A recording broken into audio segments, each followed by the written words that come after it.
Some viewers may find this disturbing. Viewer discretion is advised.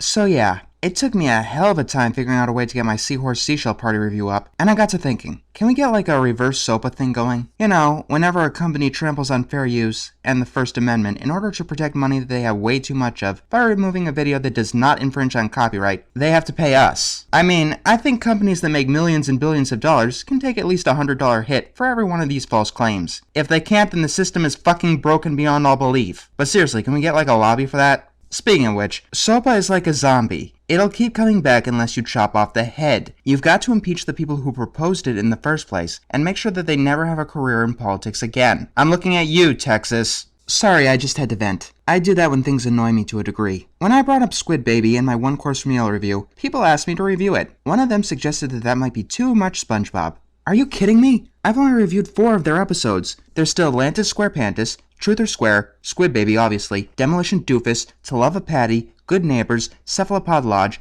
Boating Buddies, Summer Job. God, there are a lot of terrible SpongeBob episodes. And that's not even counting the episodes that are still deserving a review, but are too flimsy. Like that episode, Waiting. Remember the subplot in Wonderbolt's Academy where Pinky was checking her mailbox? Imagine that for 11 minutes, with less movement and less humor. One episode that almost fell into that category was Face Freeze, which is even more infamous than the Splinter. And after finally watching the episode, let me give you my initial thoughts.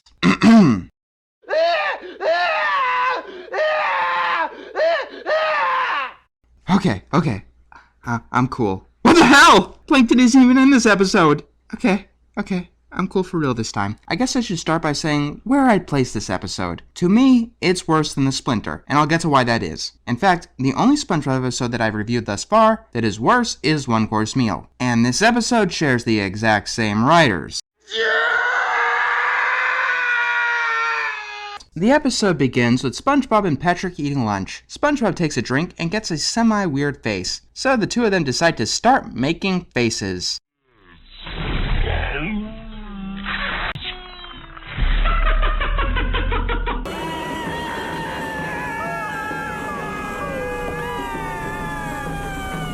This takes up a majority of the episode, believe it or not. Mr. Krabs hears them and warns them that if they make stupid faces, it'll freeze that way. Hey, it's like that other episode, Hooky. In fact, you could call it a direct rip-off of Hooky with disturbing faces. To reinforce this warning, Mr. Krabs tells a story. There once was this guy. He made faces at people. It got stuck that way, and then his tongue fell off. SpongeBob and Patrick agree not to make faces. You know, just like that other episode. And just like that other episode, they can't resist. And...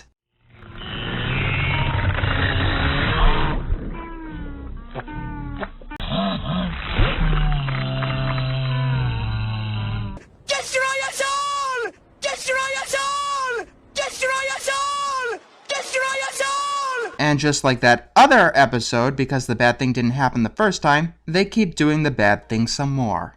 Mr. Krabs made a mistake. Well, now that we know his tall tale isn't true, let's make lots of faces!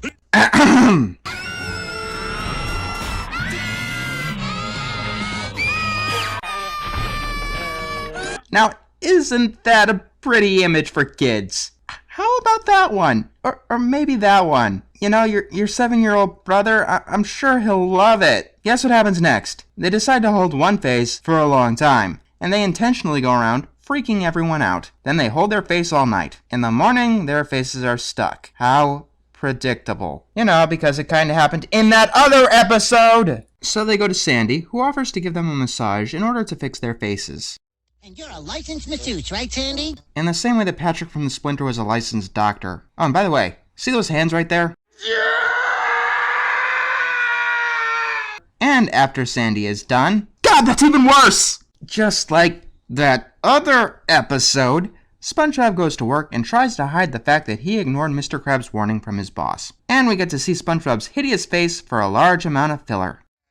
Why? Oh, why? Why did I have to make a face? I'll tell you why. Because the writers seem to have some demented, unholy goal of giving children the worst nightmares imaginable. Patrick comes in, and Mr. Krabs, realizing that the two of them ignored his warning, gets the worst face in the entire episode. But Squidward, a totally innocent bystander, gets a face that gives Mr. Krabs a run for its money. And then the episode just ends on close-ups of all of their faces. Just like that. Okay, let's get a few things out of the way. First of all, no, I didn't find these faces as disturbing as I was letting on, but that's mostly because they passed by too quickly. Plenty of adults definitely wouldn't find this disturbing, but here's the thing. This episode wasn't made for adults. It was made primarily for children. So maybe you wouldn't be scared of this episode, but I don't know. Maybe your 5-year-old kid's sister would be. But no, I don't hate this episode because it's disgusting. First of all, I hate it because it's a ripoff in every sense of the word. I mean, this is pretty much Hooky with disturbing faces, with a little bit of the Splinter mixed in. It does not have its own legs to stand on. Secondly, it has a similar problem to the Splinter. It is trying to be disturbing. It's trying to freak its audience out. So to the defenders of this episode, let me ask you this. What's worse, being the Splinter or trying and failing to be the Splinter?